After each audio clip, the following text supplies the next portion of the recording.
at Politicon 2018 at the Los Angeles Convention Center. I just got off of a panel asking about white supremacy and Donald Trump. The panel went pretty good. We had Sonny Johnson on the panel, and that was very interesting with her. I'm pretty sure you guys are going to love that footage when you see it. We are walking around the convention center, meeting a lot of people. I met some subscribers, which is very awesome. I met the people about the baby Trump. But every year they have a Politicon, and people from all walks of life come here to discuss areas of politics, what's affecting different things in America. And we came this year to talk about what's happening in the black community. No matter who we're talking about, we wanted to focus on our issues because we want to represent it. We always push to the side. We always a stepping stone for everyone else, but our issues aren't brought to the forefront. And whether you agree with politics or not, even if you move to the continent of Africa, you still have to get involved in politics. Politics is a way of life. So, you know, there are plenty of people from all over the country, different parts of the world. You have the Washington Post over here. We've seen the BBC, CNN, of course, MSNBC. As you see back here, every media outlet is out here, and we want to be a part of something that's big and going to promote further our message on the Advised Media Network. I want to ask you a question about the Mueller investigation. Do you think anything's going to come out of that? Oh, I think we're going to hear from Bob Mueller, but it's going to be after the midterms. He's not there to influence elections, and he's not going to give us any October surprises. So after the midterms, he may come down with more indictments, or he may make a report to Congress. Now, based on the Twitter usage of Donald Trump and the way he go at world leaders, do you think that's lessening the state of America? People are not respecting us anymore? Oh, well, that's for sure. I think that people stopped respecting us when we elected Donald Trump, but you just looked at his conduct before the election, but it's just gotten worse after the election. It's not presidential, and he's coddling Vladimir Putin and now the Saudi Arabian regime after they did a hit job on a journalist. I mean, the list goes on and on. It's been a very tragic 2 years for us in the United States. Well, how did you feel about him ridiculing Dr. Ford? I think that's just more of his immaturity and the type of conduct that we saw after the Charlottesville incident. He just wants to ridicule people for standing up for their rights, and that's just not the America we want to live in. Now, let me ask you a question in relation to the African-American community and Donald Trump. Do you think Donald Trump cares any way, shape, form, or fashion about the African-American community based off of how he felt about Charlottesville and how he attacked other black celebrities? On the whole, I don't think he has much interest in the African-American community. There are going to be a very few people support him, and if people support him and they're rich, I'm sure he'll take their money. But I think the vast majority of the African-American community is not benefiting from this presidency. The president has been catering to racists really for the past couple of years during his campaign, during his presidency. He's really, I think, trying to set our country back considerably with respect to race relations in America. So why do you think white supremacists like Donald Trump?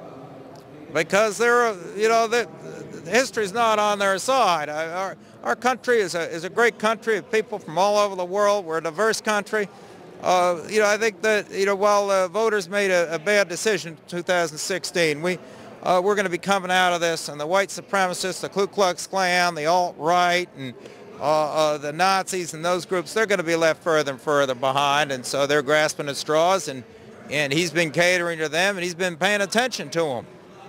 Well, one more question. We've seen a rash incidents of people calling the police on African Americans, and it's usually not anyone else but Caucasian Americans who's doing this.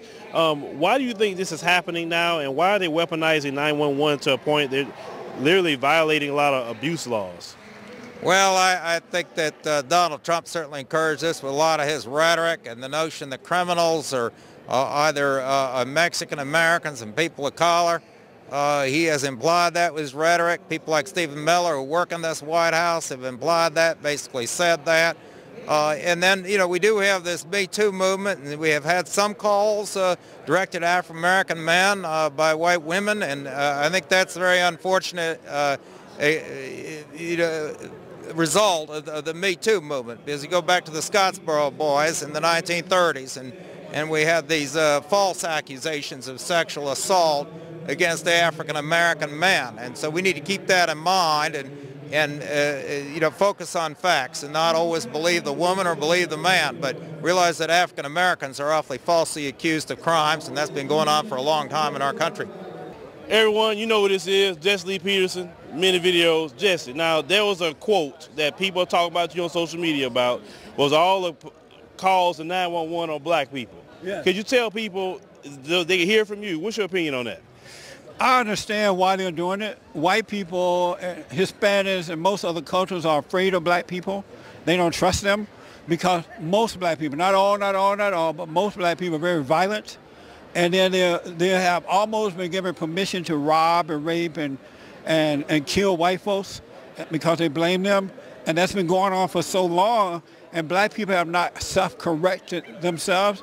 And so now the rest of the cultures are afraid of black people, so that's why that's happening. So should white people be afraid of you? You're black. Well, they shouldn't be, but because they don't know, unless they know me, they don't know me from any other black person, right? So they should be careful because they don't know me from any other black person. And so when they, like sometimes if I'm walking down the road and a white person grab their purse or Hispanic or whatever, I understand why they do it. Because it's known that black people, black men and women, young black men and women, not all, but most, that they steal, they snatch purses. They deliberately go and do it. Even Jesse Jackson said that when he's walking down the road and he hears footsteps behind, when he look back and see that it's white people, he feel better. And so even black people know what we're talking about. So you say that, let's say middle class, upper class income black people, or even some people in certain neighborhoods because they're struggling, you believe the majority of all those groups of black people just steal? I don't believe that they all steal, but because it's been going on for so long in the black community and everybody knows it and no one is really doing anything to stop it, you just don't know which one to trust and which one not to. Okay, so make sure we can't trust Jesse either because we in the same team. We may rob you, you don't know. No, we black, so the white people got to be afraid of me and you. You know what I'm saying? Yeah, I know. We're afraid of me and you. Right. Yeah. Just because we black. Right. And that's the right way. And that's the right way to be. It's not because we're black. It's because most blacks are so violent.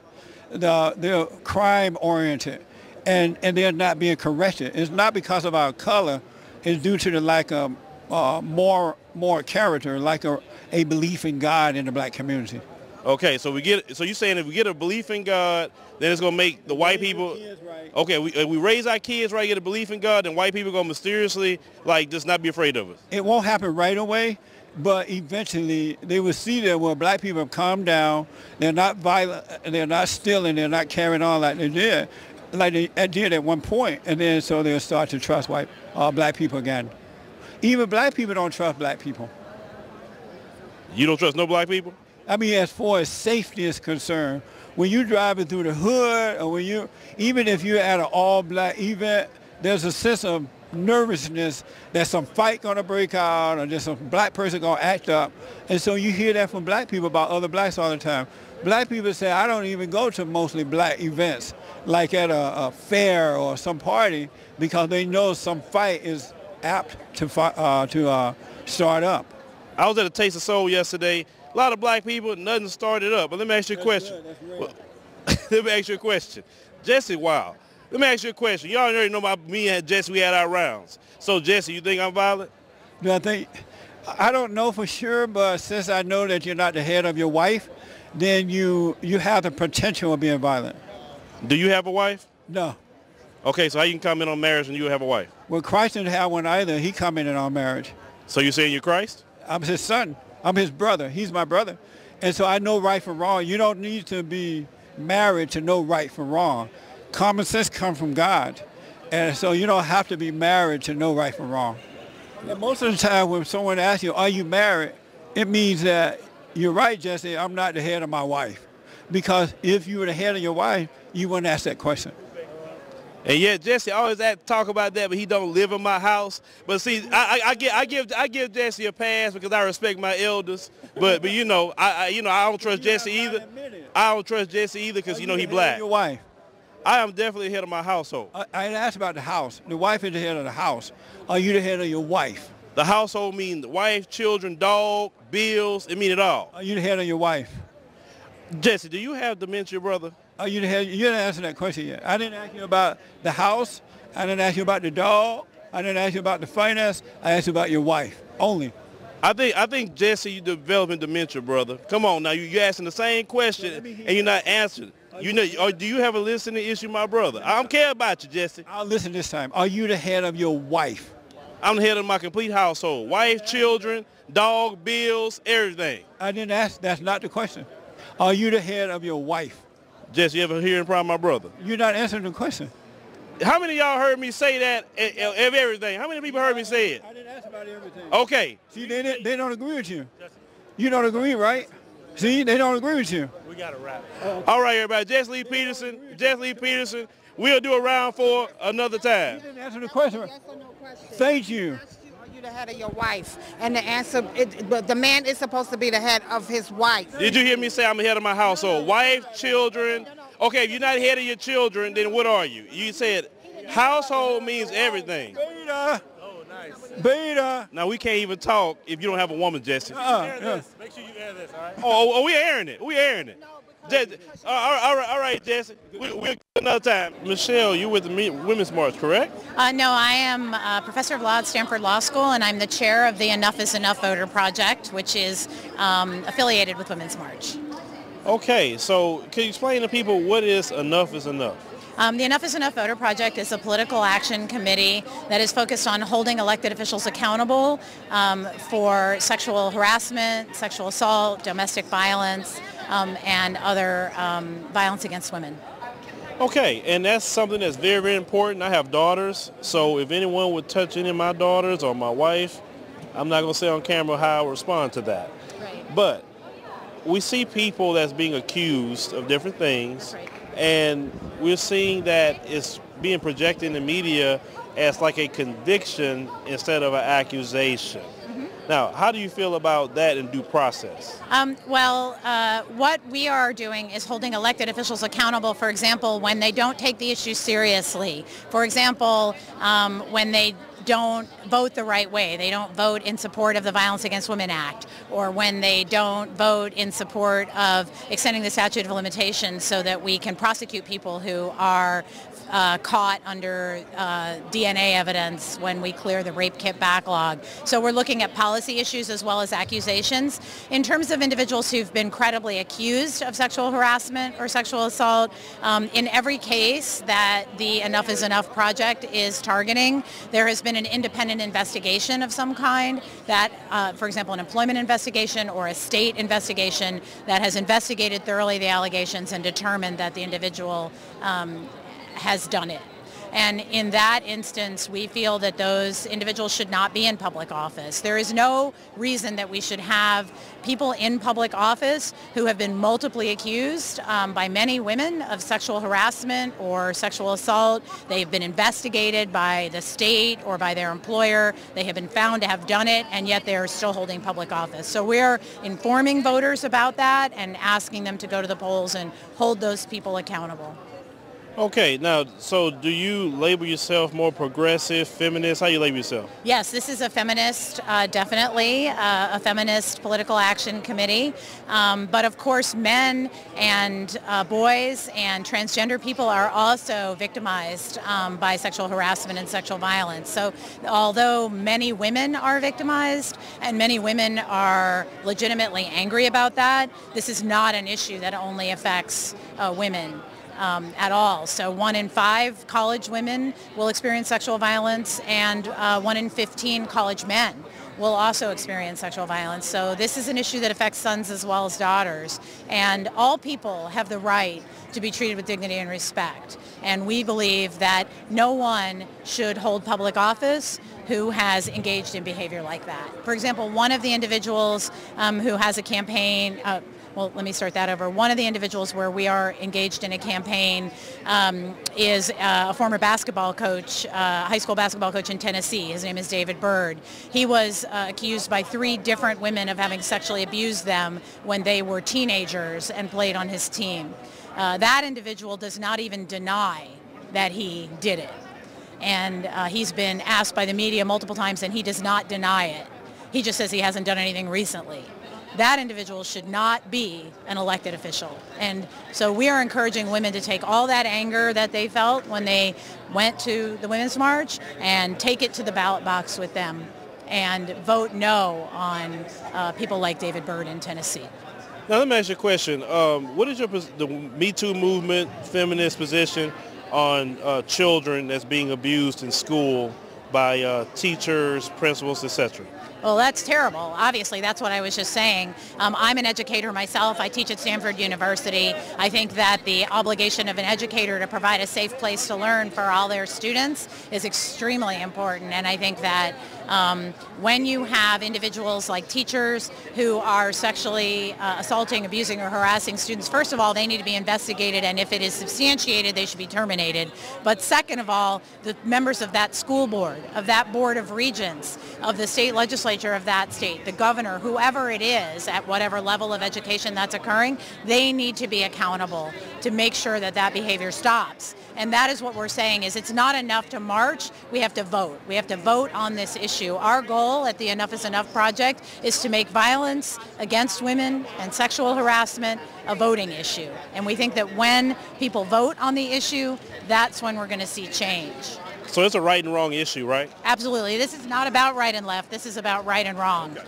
So since it's about right and wrong, and I agree with everything you're saying on a lot of notions, but we talk about the kids in school. I've seen, and I've reported this many times, it's literally an epidemic of women teachers abusing students. Oh, yeah, absolutely. And yet, when it talks about the Me Too movement, it's branded as men and what men are doing. Why is it as what people are doing that's sexual harassing children? I agree with you 100%. Why is it that men are branded the ones? I agree with you 100%, and I think that the that women who sexually abuse young students of whatever gender should absolutely be treated exactly the same as any man who were to engage in the same behavior. And I agree with you that it tends to be minimized, and that's wrong. A predator is a predator, and it doesn't matter what sexual orientation they are, and it doesn't matter what gender they are.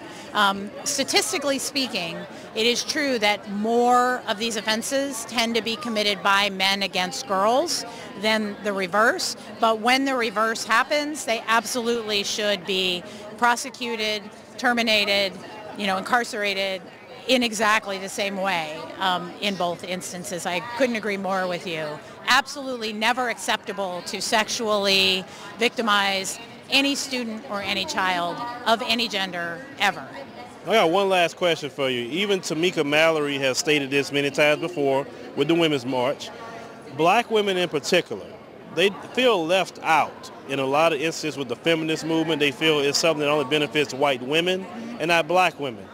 Why do you think they feel that way, and what people like you are going to do to change that so black women can be benefited? Because black women and black men deal with the same issues, with discrimination, racist, white supremacists. So how are you guys going to change that? Because black women are very angry about being left out.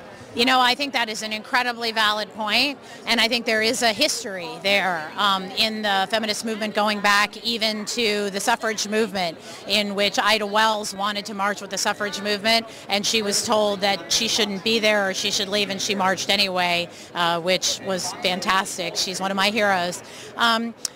Our organization, the Enough is Enough Project, has a board that is comprised actually of majority minority women. And what we have found is that for sexual violence, women of color are victimized at a much higher rate, actually, particularly on college campuses, even than Caucasian women. And so we think that this is an important issue for women of color, disabled women, trans women, women from marginalized communities, even more so than more privileged women. And so we definitely agree with everything you said and are working really hard to try to make sure that our organization is representative of all women and inclusive of all women. So I just heard you say something. So you believe white women are more privileged than black women in America? Sure. Just by virtue of being white. So basically you agree with what I stated earlier in my panel that all white people benefit from white supremacy? Absolutely. Yes and yes. No question.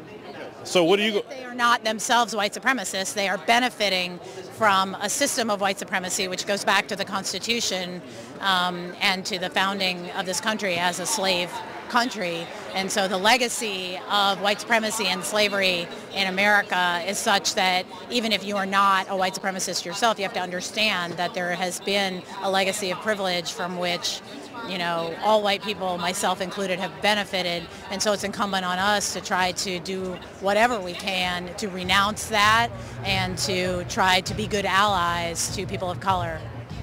So what's your plans to end white supremacy? Because the only way we can have equality is with end white supremacy. So how are you specifically going to do things to end white supremacy once for all? Well, that's a big job. I think that by exposing the legacy of white supremacy, like for example, so I'm also a professor at Stanford and I teach a class on constitutional history and I cover white supremacy extensively. In fact, my students joke that it's the constitutional history of white supremacy. We read the Confederate documents and the Confederate Constitution and we talk about how white supremacy was really the basis for the Confederacy, for the Civil War, and in fact for the original U.S. Constitution, which made so many compromises with slavery that it really was a pro-slavery Constitution in many respects. So I try to teach that history honestly in my life. I mean, you're asking me what I do in my life, and because I'm a teacher, I try to teach that history honestly and unblinkingly and try to, you know, share what I see as that information, you know, faithfully with my students and hopefully, you know, give them a new perspective on it. In my political work, I have had a focus on, for example, what I did before this campaign was I recalled the judge. I was the chair of the campaign that recalled the judge in the Brock Turner sexual assault case. That was a very serious case of white privilege. That was horrible. It was all about white privilege in many ways, you know. And I mean, it was about male privilege, it was about athletic privilege, it was about white privilege, it was, you know, it checked sort of all the boxes of privilege. Right. And so I have tried to address it. That said, you know, the legacy of white supremacy is such that, you know, it is a very powerful history. There are many people who in this country who still, you know, subscribe to that ideology, and I think we have to be vigilant and we have to fight back and reject it forcefully every time it appears. Okay, so I would like to work with you. So can I count on you to let's start having a conversation and how we could go after reparations? Yes, actually reparations for slavery, but not just for slavery, for peonage, because, you know, slavery didn't really end, of course, in 1865, because what went into effect, if you read Doug Blackman's excellent book, Worse Than Slavery, which I teach in my class that I just mentioned to you, you know, what happened was, of course, that, all across the former South, people were just simply rounded up and arrested for vagrancy and then leased through a system of convict leasing, and that did not end until 1941. So reparations should extend not only for slavery but beyond slavery to the system of convict leasing. We need a truth and reconciliation process that provides reparations and takes account of how many burdens, particularly African Americans, but also Latinos who were subjected to convict leasing throughout Texas and the Southwest. These systems of unfair burdens that people lived under, you know, for, you know, since forever, really, but for many, many years of our history, don't just go away magically. You know, people need to understand that, you know, people have lived under these disabilities and under this discrimination for so many years, and so absolutely I support reparations. All right, ladies and gentlemen, we're here with Mr. Mendez. He said he watched the show. Now, many of you looking like, okay, you have a Hispanic male with a Make America Great Again hat, Trump, and a lot of things that Trump and his people have said has been anti against people that look like him. So, first of all, how long have you been watching the show? For years. For years, I've, you know, maybe a few years, couple years, I've watched you, and I admire your work, you know, definitely. You know, we probably don't see eye to eye on everything politically, but for the most part, I admire what you do. All right, so let's start off on the top, the Make America Great Again hat. Now, when, in your opinion, was America great? A specific year I can't really give you, but I do remember there was a time where I could crack jokes, and then, you know, I wouldn't offend like 50 people to the point where they're throwing a tantrum and they're trying to look for for medical help because of a joke of what I said. Or I remember in the 80s there was a lot of work for people. You know, there was a lot of, the economy was great. You know, my dad could get a 6-pack of beer for $3 and be happy. You know, I would say the 80s. So during the 80s, especially at least in the black community, progressed the crack epidemic. But we know the CIA had put crack cocaine in the black community. It started off mass incarceration. A lot of people, I remember, that was hauled off to jail during the 80s. Families were broken apart. A lot of people were killed. Even in Hispanic communities as well, they had dealt with some of that also. So during that time period, which was very bad, you feel that was a good time in America? For the most part, yeah, the economy was great. Anybody could start their business and not be overly taxed and not have to worry about this and that. As far as politics are concerned, I understand that there was a problem. Like I said, I don't know too much about that epidemic that you're talking about. I'm not saying you're wrong or nothing like that. I just don't know enough about it. This is the first time I've ever heard it. But I feel that for the most part, America was great during the 80s. But I do understand that there was some minuscule problems here and there. So any person, you know, we have people who's Latinos has watched, you know, maybe Puerto Rican, Mexican, Dominican, you know, all through the diaspora of the Latinos.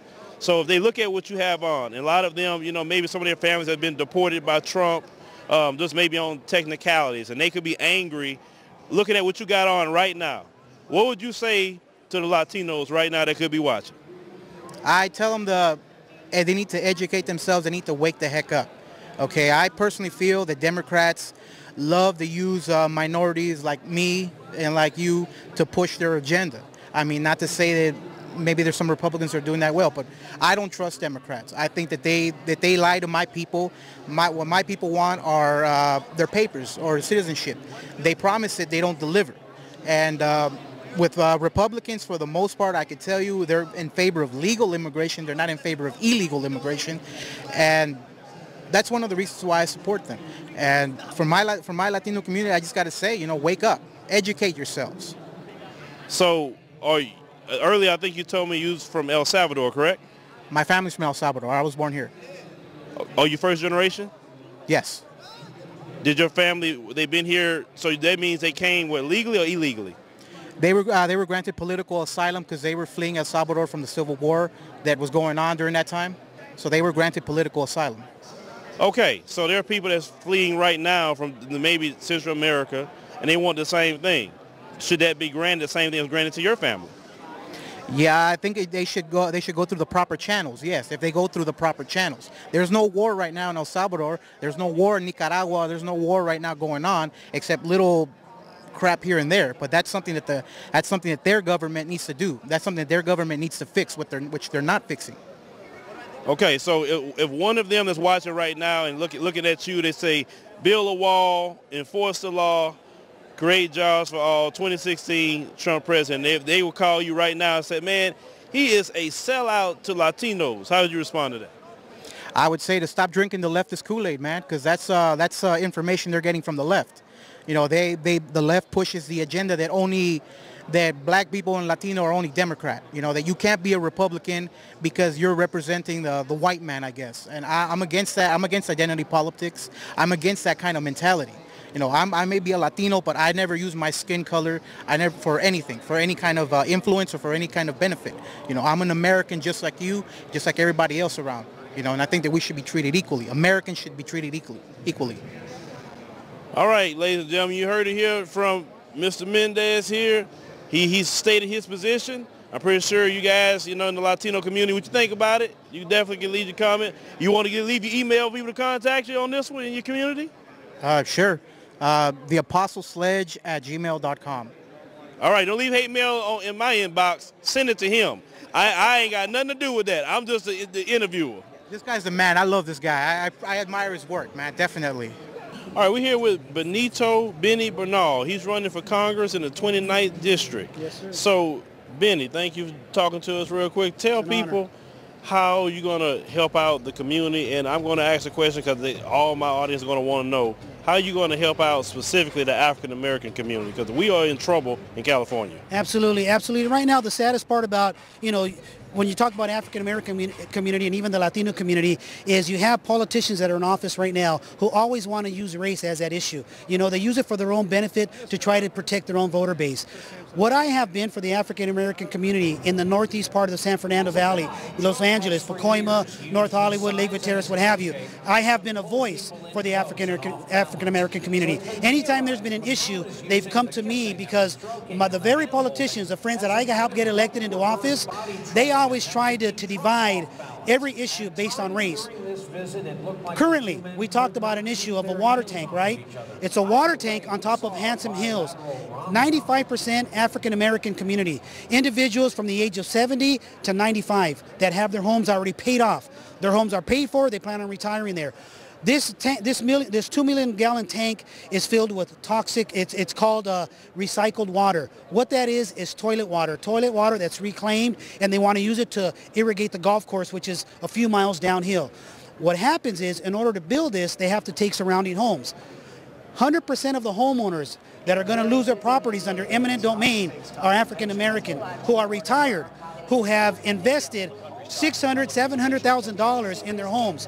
Now, what your listeners need to understand is eminent domain. If I'm the government and I want your home, I have the right to take your home because I got this project.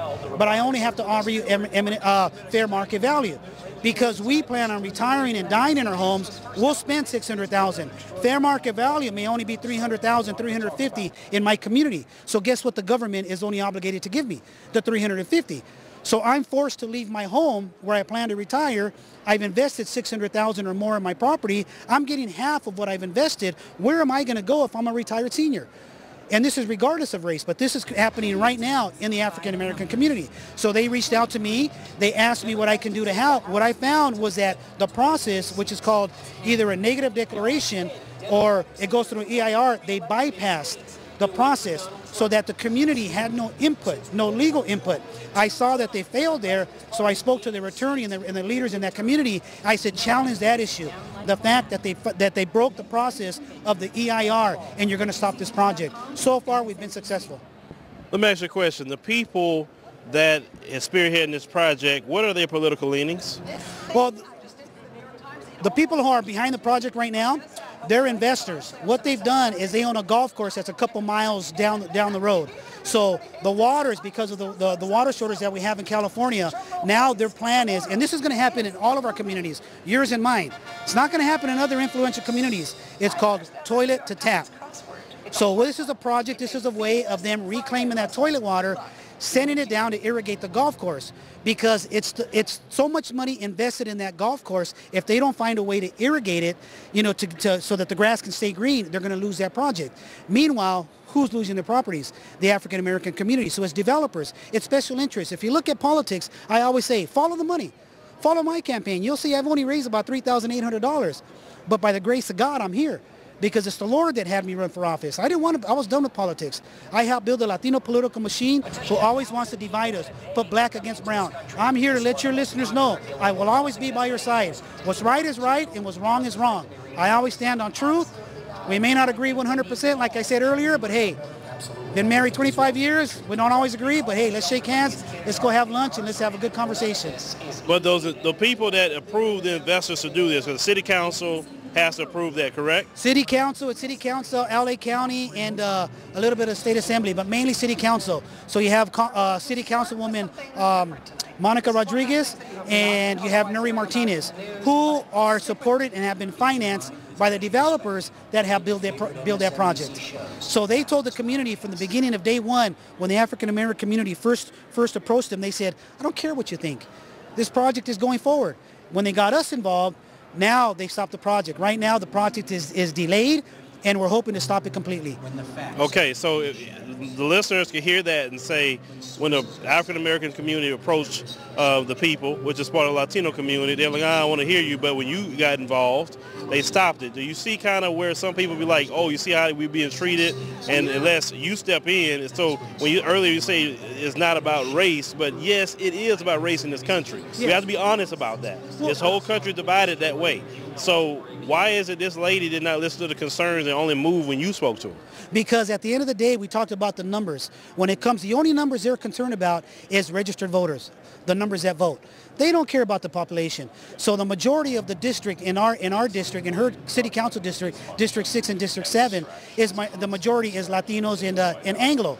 So that's what they look at. So when I talk about race, to me, when I mean about race, the issue doesn't matter based on race. For them, it matters because they see the higher percentages is Latino. So once the Latino community gets together and voices their concerns against this project, then they're afraid because they may lose a voter base. But I'm also involved with Churches in Action, which is national and international. I don't deal with issues just in California, just in LA. You have issues in Texas. You said from Texas, right? I have a lot of contacts in Texas as well. Any issues out there, you have a problem, you call me. I'll connect you with the right people in all different parts of this country so that you have good people. Because we serve who first? We serve God first, not no party. Okay, just real quick. So I'm just recap what you said. You have nothing to do with it. You trying to do your part. But basically what you're saying is because black people in this district don't have the numbers, basically the way they're being treated is screw them. Yes. Yes. Correct? Yes. This is why I've said many times for us in the videos that you may want to think about coming to the South where we have the numbers. I'm sorry, this man just told you he could do what he can, but they're saying screw us.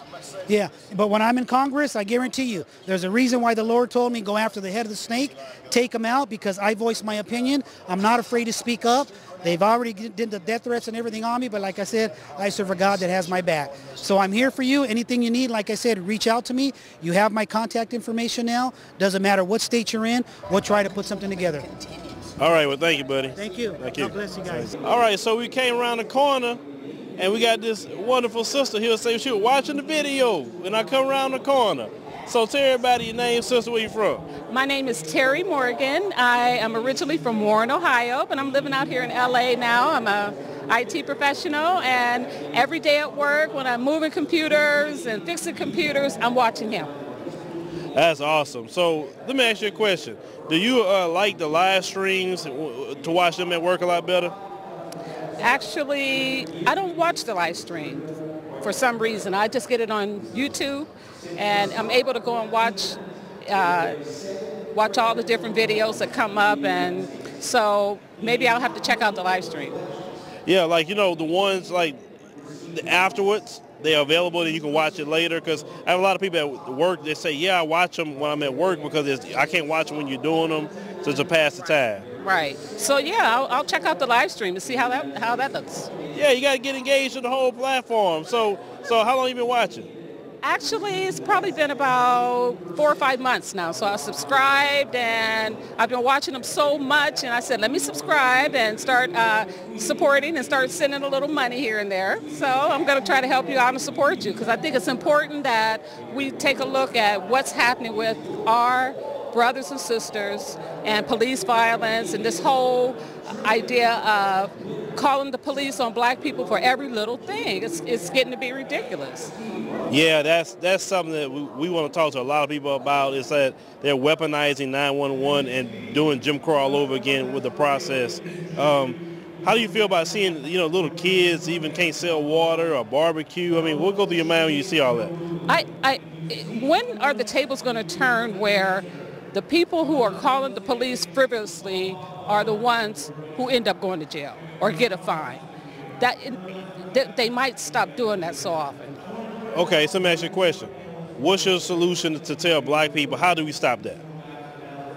I don't know that we can stop it. All we can do is continue to do what you're doing, is showing how prevalent it is, continue to stand up for yourself, continue to video. I mean, what else can you do? If they continue to call the police and nothing happens to them, they're going to continue doing it. Well, I got a solution. You got holidays coming up.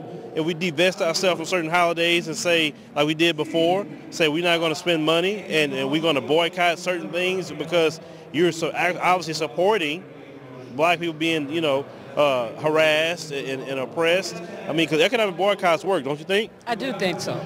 I do. I remember back in the day when we boycotted using $2 bills.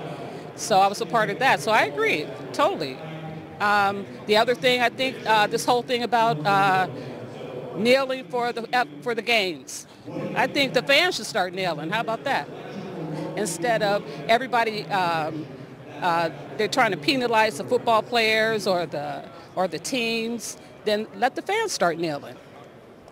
Yeah, well, sister, I would definitely thank you for taking the time to talk with us. We appreciate it, and thank you. And just like I said, just keep watching, and any suggestion you have for us to do better, let us know. I have a suggestion. Uh-oh. I have an aunt who just wrote a book. It's called Why You Must Vote, A Helpful Guide for New Voters. It is the basic civics class 101. It's nonpartisan, and I think it'll be good for people who are just becoming new voters on why you should vote, how it affects you, how voting for prosecutors help, judges. You need to understand that. Okay, so you can get it on whyoumustvvote.org, and also they state you can get it on Amazon.com. So pick it up, ladies and gentlemen, and purchase it, support your sister. Oh, all right, ladies and gentlemen, this is Miss Jessica, right? And Miss Jessica, where are you from originally? I'm actually originally from Australia. I thought I heard an accent. So you're Christians against Trump. Okay. Now, what is it about Trump that Christians are against? Basically, most of his platforms and the policies, he is very much just for the 1%. His policies do not take care of the majority of America. And, you know, Jesus was very inclusive. We feel that he's very exclusive, where, you know, as Christians, it's important that we're taking care of the least of these, the poor. We're, you know, providing for people that are in need, and every pretty much platform and policy he's presenting is counter to that. So let me ask you a question. You say Christians against Trump. What scriptures are that you can think of on the top of your mind that he's violating out of the scriptures? Well, in the Old Testament, there's many scriptures that talk about welcoming the stranger, not mistreating them, you know, taking care of the foreigner in your land. And obviously the border crisis right now is a huge platform. He's completely against what the scriptures say about that. Okay, so what platform do you feel that supports the people, or if it's political, or you say no politics at all? How do you feel? In regard to immigration?